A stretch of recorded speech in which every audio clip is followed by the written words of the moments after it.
सुबह की चाय और मार्केट की राय में आपका स्वागत है। मैं हूं नीलेश सामंत, स्टॉक मार्केट माइंडसेट एक्सपर्ट। और आज है 3 अक्टूबर 2024। सेबी के कुछ रूल चेंज हो गए हैं। उसमें से कुछ 20 नवंबर को इफेक्टिव हो जाएंगे। और ऊपर से वॉर के बादल भी मंडरा रहे। यह ऐसे हो गया कि जय और भीरू दोनों गब्बर की टीम में शामिल। तो हम गांव वाले क्या करें? पर डरने की कोई जरूरत नहीं है। इंडियन मार्केट काफी स्ट्रांग है। जल्दी ही वापस स्ट्रांग चाल दिखाएगा। आज का एनालिसिस करते हैं। पहले तो आज एनएमडीसी, अरबिंदो फार्मा में गुड न्यूज है। और कोल इंडिया और सुजलॉन के लिए बैड न्यूज है। और निफ्टी फिफ्टी की अगर बात करेंगे, निफ्टी फिफ्टी 10 डेमा के नीचे आया है। और शायद गैप डाउन एक्सपेक्टेड है। ये जो एरिया है 20 डेमा के आसपास, लगभग 24,570, 24,570 से 25,616 तक, ये जो एरिया है, ये एक वैल्यू एरिया हो सकता है। बायर शायद यहाँ पे फाइट कर सकते हैं। Technically this can be a support. Bank Nifty भी वीक है। और बैंक निफ्टी तो 20 डेमा के पास रुक गया था।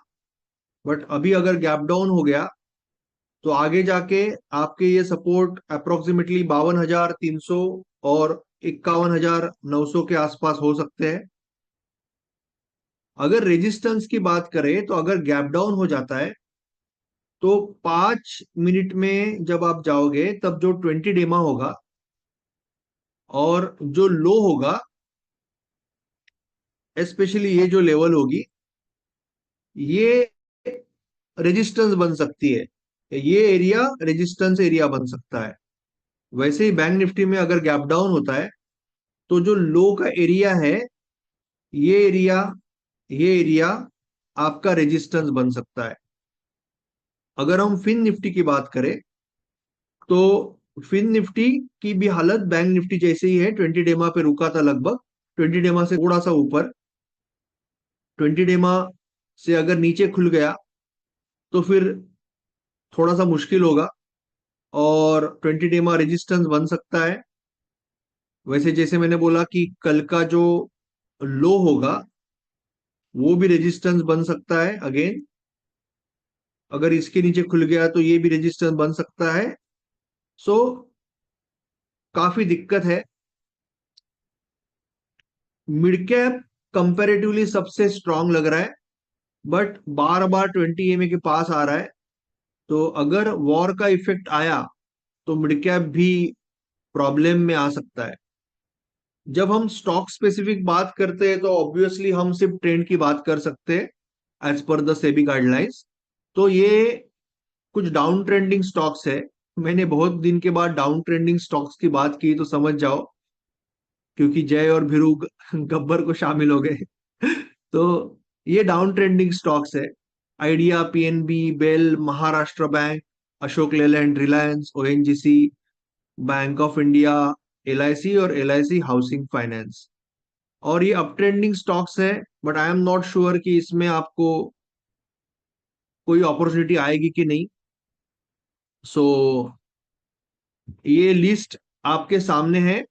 Britannia, Persistent, Pidilite, PI India, IPCA lab, Polycab, Bosch, Tata power, LTF, M&M, Bajaj finance, Bajaj Finserv, Colpal, JSW infra, VDL, Motherson, NTPC और गेल।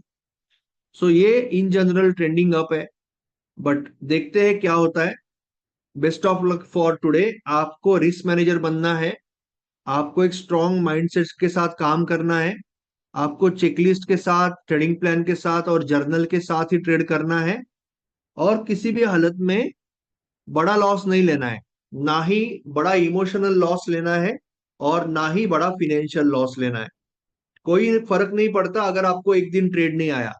अगर बड़ा गैप डाउन आ गया तो फिर वहां पे थोड़ा सा बैलेंसिंग हो जाता है। बायर और सेलर दोनों को लगता है कि हमें एक चांस है।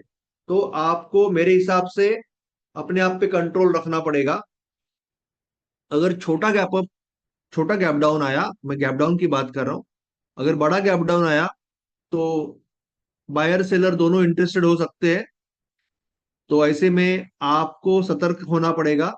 और अगर छोटा गैप डाउन आया तो शायद सेलर्स के लिए ज्यादा मौका हो सकता है।